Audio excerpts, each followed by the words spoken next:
there's no guarantee, because it's a volunteer type of network, that all parts of the network would necessarily be involved. So that's one challenge that he's got. He also created what appears to be a self-organizing attempt in the dual organization, but membership into it was somewhat bureaucratic in that there's a chartering process and a call for volunteers to serve in new nodes of this secondary organization.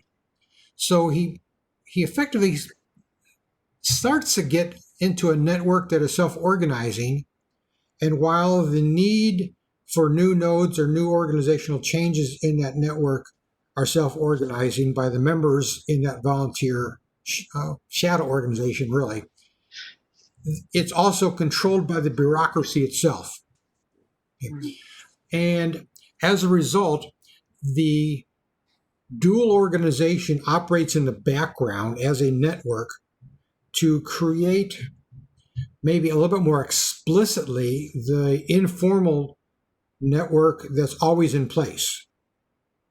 So that if a problem pops up that is not easily solved within the traditional hierarchy, they can charter a new team within this informal dual system and get volunteers from across the organization and solve that particular problem. So it does solve from that perspective, but it requires a chartering process and a call for volunteer bureaucratic selection process versus just having people organically decide that they need to meet and do so. Mm-hmm. So it's kind of missing the boat there that some of the other network organizations have approached better. There's also a problem in that there's no purpose alignment within this network, and that should really be a critical component, because if you're putting a network across the organization, a critical need is purpose alignment using that network as a tool. And the Kotter's approach, that isn't happening. Basically operating there in the background, and the people that are volunteering in that shadow organization are not necessarily rewarded and may only be informally recognized through their involvement. So one of the purposes that he's put forward is that it releases people's passion for change. And that's true that it gives them an avenue for that, but it doesn't really enable that fully by having a structure in place to get things done or to encourage action. So it's on the right track, but it's missing some key things. So, for example, let me see here. It does do a process for change as being self-initiated. You really have to work that network, in which case, without people being passionate and spending time in operating that network, it's not going to get done. And it's almost a matrix type of organization, similar to a product or regional or a matrix organization where there's a central hierarchy and then there's a functional reporting cross-section to it. It's almost the same way in that there's a traditional hierarchy, but instead of a functional cross-organization, it's a matrix cross-organization made up of volunteers. It does allow level 5 involvement, which is a co-creation, and that it frees people, but there's no decision-making authority within this network. The network is designed to basically bring people together to discuss, to create the foundation for making decisions, but then it ends up going back to the traditional organization. So that's another piece that's missing. It does require leadership at all levels, which is one of the key things that virtually all of these alternate organizations do that have a networked side. in that there is a distributed leadership component, which is good. The training necessary isn't really clear, which isn't necessarily bad. So, for example, in holacracy, there is a very clear type of training. Same with sociocracy. There's a very clear type of training that's needed, and that adds to an overhead of managing that network. In this particular case, it just expects to happen. In other cases, for example, when you get into humanocracy, in the book we're talking about, in the higher organization, they have a much better approach of having the decision-making pushed into the network itself and effectively doing away with the traditional hierarchy itself. Let's see, let's capture the key problems. Alignment's a problem. The staffing, again, it's a volunteer staffing versus a purposeful identification of who needs to be involved and how they're involved. It also doesn't really lend itself to an outside connection. Some of these other network approaches uses a specific customer-facing approach. This really does not have that per se, in which case it's really designed to be a vehicle to release people's passion for change should they choose to exercise it, but there's not a lot of enablement of that per se. And I think that's one of the key reasons why you're not seeing much evidence of this. Kotter mentioned that there's some companies that are using it. He did not mention any by name, and I haven't run across any specifically, where some of the other alternate approaches, they're clearly identified as companies that are using them. Other questions or anything to fill in, Hazel? Well, I'm resonating with it, and I, picking examples in my head. Okay. So that makes complete sense, because I guess really, while in one way you could be uplifting stakeholders to be involved, right, you could also demotivate them by not rewarding, by not following through on their input. But no, that was really clear and succinct for me. Okay. Yeah, I mean, he started on the right track, but he didn't deviate enough away from its traditional hierarchy and decision-making authority. So it's kind of like a half-baked approach versus other approaches are much clearer. For example, sociocracy is the basis for holacracy. And you hear a lot about that with Zappos. They've completed the loop with more of the decision-making network within the structure itself. But in their process, instead of creating a separate network, they basically redesigned the traditional hierarchy. So instead of having boxes linked to boxes down through the hierarchy, holacracy went ahead and grouped boxes, so to speak.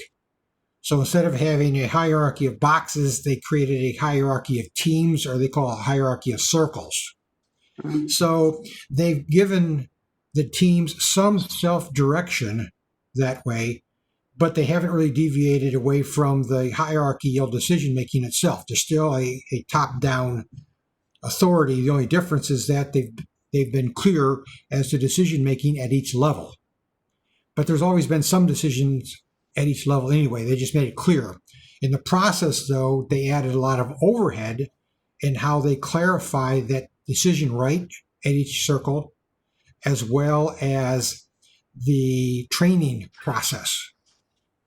And this is where you get into some of the bases of sociocracy, of how you give people voice. The dual leadership, in which case there's not just one connection from a department upward into like a general manager level. There's two people, the leader of the group plus a delegate is upward. So there's a duplication of reporting in the hierarchy, and that's somewhat designed to take care of what may fall between the cracks when you rely upon one person. Mm. So there's increased communication up and down. There's clarity of the rights of decision making, but you've effectively kept the traditional hierarchy, and you've really not cross-organized or cross-linked the organization with the network. Where if you take a look at higher organization, they've completely broken up the organization chart and done away with the traditional chart totally, and went with micro enterprises, which are small teams. Each small team has its own P&L and is always customer facing, whether it be an external customer or an internal customer. So they added a large amount of structure in how they put the value chain internally and split it up. In doing so, they've effectively clarified the purpose, because it's basically a customer supplier arrangement, internal as well as external. And then they've added a secondary approach to networks where they're able to connect different parts of the networks ad hoc, similarly to the way that Kotter's dual system does, in that if you need a problem solving or an opportunity seeking team, you create one. Okay. But in the higher organization, they just do it. There's no chartering process or calls for volunteers. Somebody sees a need, they call people together. It's basically voting with feet type of process. Also, if there's a customer problem, that flows throughout the network itself because of the value chain linkages between the micro enterprises.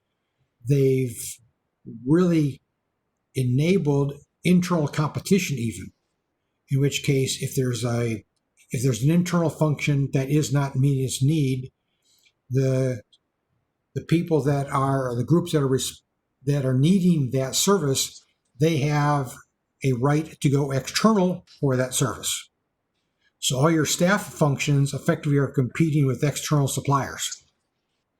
And for that matter, new internal suppliers can pop up as needed. So if an IT department is not meeting a group's need, a second IT department can pop up internally and compete.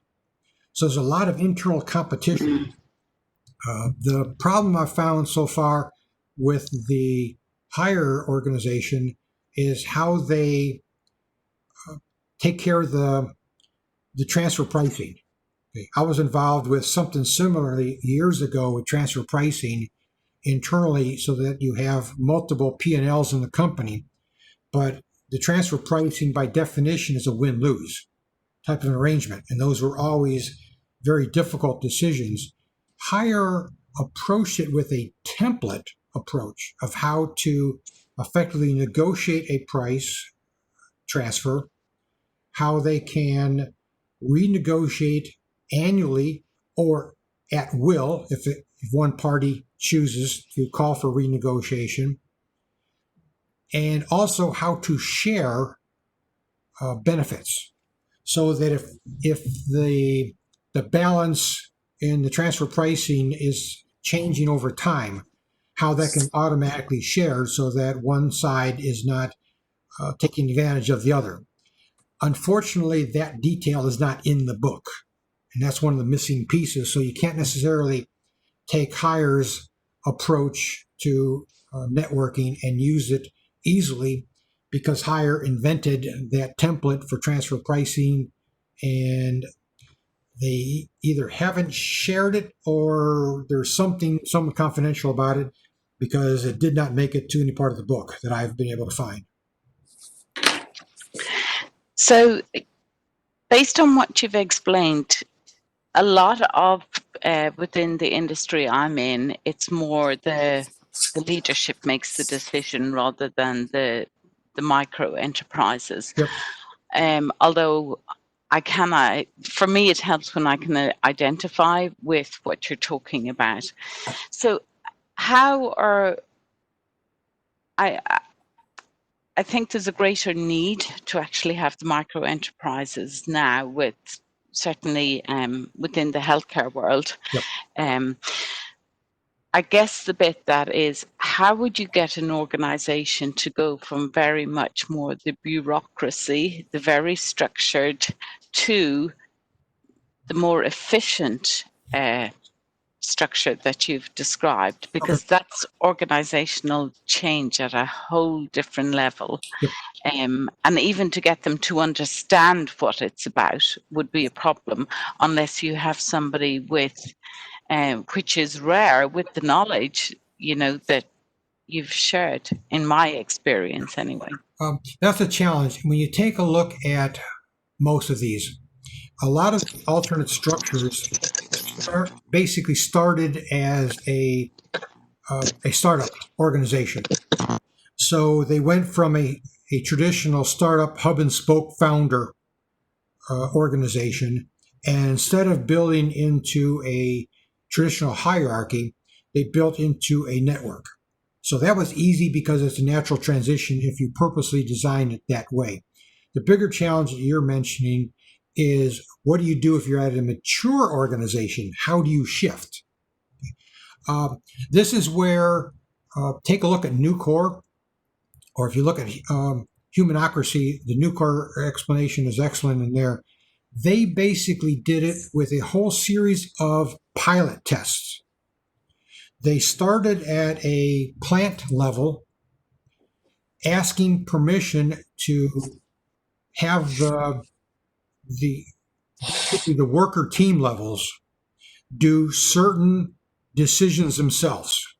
It was basically an empowerment for decision making, where there was explicit delegation of decision authority, and it was done on a test basis.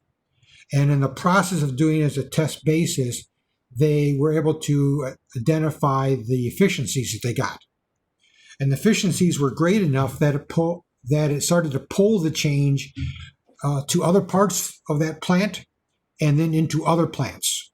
So basically, it was a grassroots testing process that were structured as experiments, and as a explicit experiment were given some leeway as to how they were being evaluated, but at the same time they were being evaluated for efficiencies to the control, which was the other parts of the organization. And that was successful enough that it basically snowballed. Now that takes a number of years to do that. It also takes some willingness of someone to experiment initially. So basically what they did is they started really grassroots, and then they asked permission at the executive level to expand the test elsewhere, but based upon their presentation of results, they actually got more than they were asking for. And there was actually more parts of the organization that wanted in that they were even willing to do, because this was enough of a change in how the decisions were being made. It also required a lot of training, but the training was more of a business training, because what had been done at the manager level of traditional management was now being pushed down into the organization. And as a result, the people that were now making the decisions needed basic business skills, including how to read financial statements and understanding data. So much of their training was on basic business processes. But as a result, they were able to see the larger organization and make much harder decisions. So, for example, one of the cases is that the workers themselves were given the authority to do multi-million-dollar capital acquisitions that had normally been done at a corporate purchasing level. But as a result, they didn't like the bids that they were getting. They redesigned it and subcontracted it, and they ended up getting a new metal. It's a bucket that holds the molten steel in it. They were able to redesign that for 10% of the lowest bid they were getting. So they had they had a multi-million-dollar savings that way just for them doing it versus turning it over to a purchasing that would have paid the full price at the basically bid level. The higher organization, they kind of approached it as a somewhat mature organization, but a business that was about to go out of business, in which case they were really a bottom tier performer, and they were one business cycle away from being gone. And they brought in a new CEO who was somewhat visionary, and he put this process in place. So unlike Nucor, which was a grassroots experimental process, higher organization came in with a visionary leader, but he came in at the right time that the burning platform was already there. People were recognizing the urgent situation and were willing to do anything. And based upon that success, they've then continued to grow. So their magnitude's larger than they were at the time that they started. So it wasn't turning a large organization in, it was turning a small organization into a new process that then grew because of the success. When you talk about Zappos, they put holacracy in place, which is a one-off variation of sociocracy. They did it as a visionary leader, top-down, forced change. And it was very disruptive. They ended up losing many people as a result that did not understand it or did not want to deal with the bureaucracy. And there's been a number of people that have since left because of the bureaucracy. It's not decision-making bureaucracy. The bureaucracy shifts from being decision-making bound into coordination bureaucracy. So there's a lot of meeting time, a lot of communication that is forced upon the organization versus the higher organization. It just happens more organically, where in Zappos, the coordinating communication happens more bureaucratic. So they shifted bureaucracies, but that was a top-down push. Off the top of my head, I can't think of another approach. So you've got basically a startup approach, you've got a visionary leader coming in at a turnaround situation, and you've got a hard top-down push approach. At the same time, though, Hamill has a new thinking process. Did you get his book, Humanocracy? If you haven't, I highly recommend it. The first third of the book is basically the overall process of human-centric organizations and principles. He then gets into a series of examples. But then the third section is exactly what you're talking about. It's how to basically make the shift itself. He's calling it hack your organization. How to basically start where you are personally in the organization and start to do the little things to lay the foundation for the bigger things later. So when you take a look at the guiding principles, they're pretty clear, but there's parts of those principles that don't require a top-down decision for you to do. You can do many of them yourself. So the third of the book talks then about how you can start doing a series of tests yourself. And when you buy the book, you're able to use your purchase information to log into a separate website called Hack the Organization that has a series of courses and lectures and readings, along with a whole number of worksheets that you can start to do yourself for implementation. Now, just yesterday, they're taking that to the next level in that Hamill is starting now to do webinars associated with that website. Okay. So they've basically gone from the book as being foundational, the book, the last third being how to do this without authority to do it, and then to the website to support that, to a webinar where he's involved. So let me pull out here.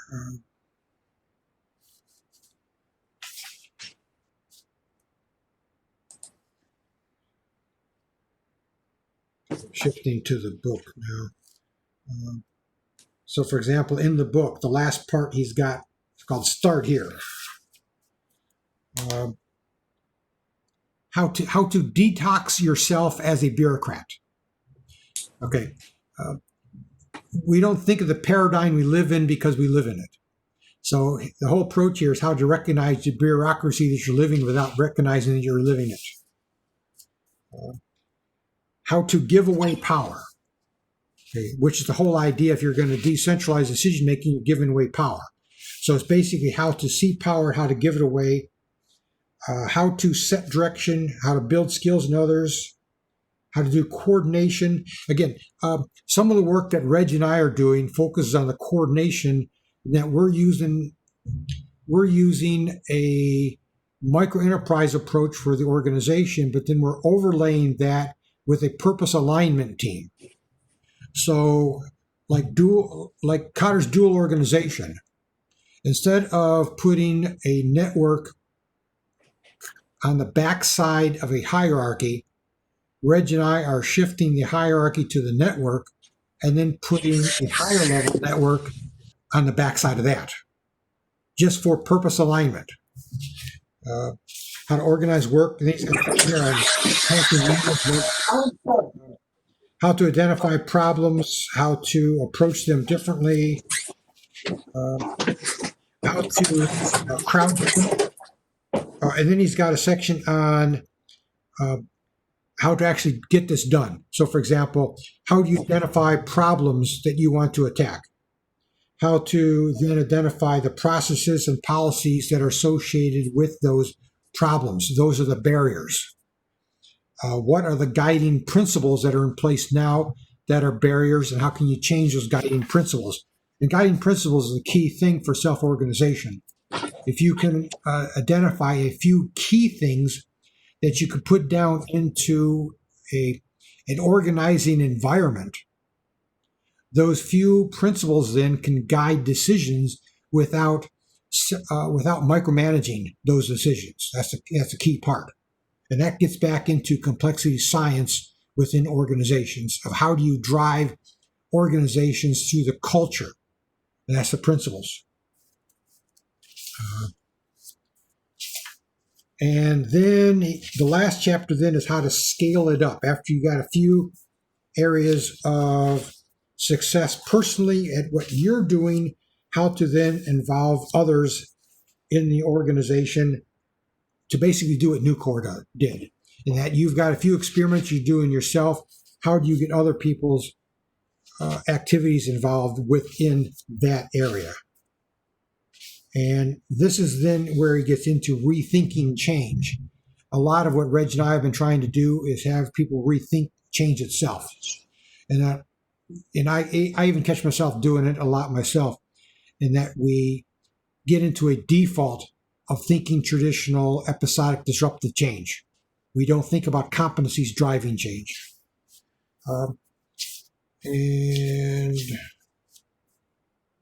And then he's got a few other things in the appendix itself. So the book itself is good. To continue on what you're wanting, though, on the featured topic, last month we focused at the high level of humanocracy. This month we're focusing on examples with principles. Reg and I talked yesterday, and we're thinking of shifting October then into actually doing it yourself, which is exactly what you're talking about. Taking the hack the organization part, the third part of the book, and start getting into exercises that we can develop ourselves and use ourselves as an example, and start to test these principles and bring it down into the workplace and what we're doing ourselves. Note that I've got the free version of this, and I've got, I think, 8 more minutes before WebEx kills us. So any questions in the last 8 minutes?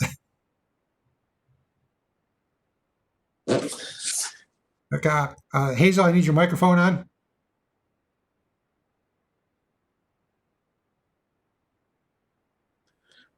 Can I just jump in? Okay. I was interested in your paper, which I hadn't sort of divined from the work with Kotter and the stuff that I've been doing with various organisations, but the idea that the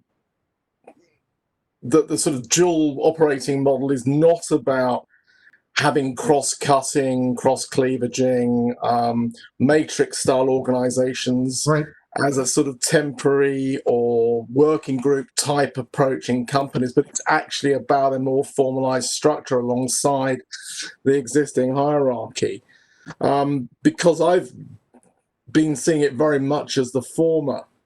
So that's an interesting one, because, I mean, the way to start would be to do what I was doing with a large bank in the UK originally, which was setting up informal structures with high-level C-suite sponsorship to look at issues that just weren't handled traditionally by banks.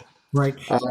Things like corporate responsibility, for example, education programs and social finance, where there just wasn't the sort of organizational structure to cope with the sort of cross-cutting inputs that would be needed on any meaningful work in those areas. Right. And it sort of then expanded to sort of subsequently, now that I'm working as a consultant to companies and to organizations more broadly.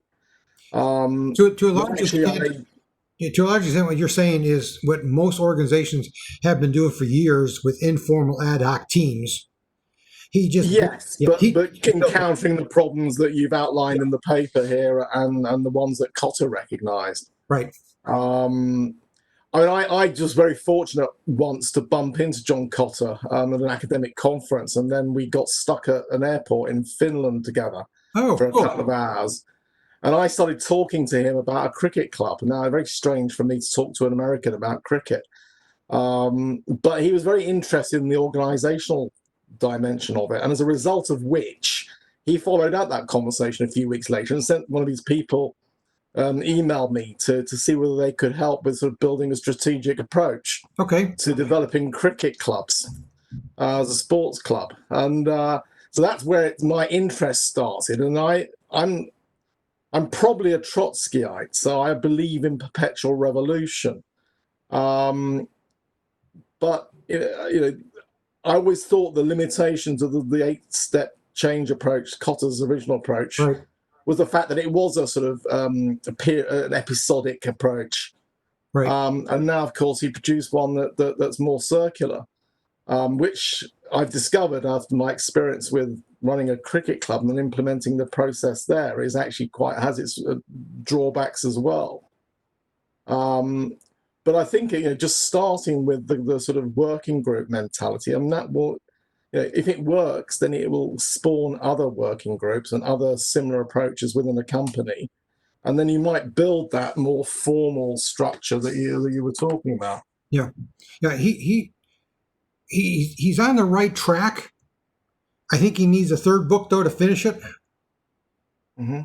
because he's got a lot of it right, but some of it's missing. What's amazing to me is when you start getting into alternate organizations is the number of different approaches that are out there being tested. So there's a real dissatisfaction with the traditional bureaucratic hierarchy, but they're all facing a little bit of a challenge. We haven't quite gotten it right. And I guess that's probably where Reg and I are. We're trying to figure out where get some of it right. Actually, I'm interested to see your cricket, because I think I've actually read that. That was written up in one of the articles somewhere, wasn't it? Yeah, you posted something. That's why I joined this meeting and joined the network, actually. You posted on the LinkedIn group last week or a couple of weeks ago, and I put the story up on that. Okay. But there's a follow-up, which I must get around to writing at some point, after 5 years of going through change processes, or 3 cycles of change. Yeah, please do that. We're hitting fatigue, so it has its limitations. Yeah, well, understanding the limitations, though, is a learning process also. Okay, I just got a notice that I'm going to be ending in 5 minutes, but we got 5 minutes still. Okay. Anything else? Hazel, I'm not hearing you again. I'm not hearing you, Hazel.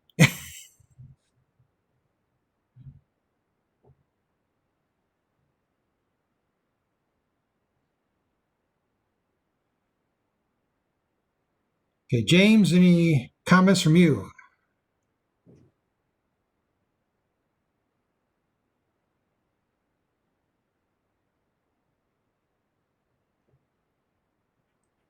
Okay, very good. I see your chat, Hazel. Okay, any other comments, James or John? Let me ask you one more quick question in the last few minutes. We're thinking of doing some conferencing. So you're going to be seeing more of that coming. We could get into more detail of some of these as part of a conference later this year or first part of next year. We want to focus on new ways of thinking about change and give people an opportunity to present ideas and then discuss those ideas and dig into some of the challenges we may face going forward. Anything else today?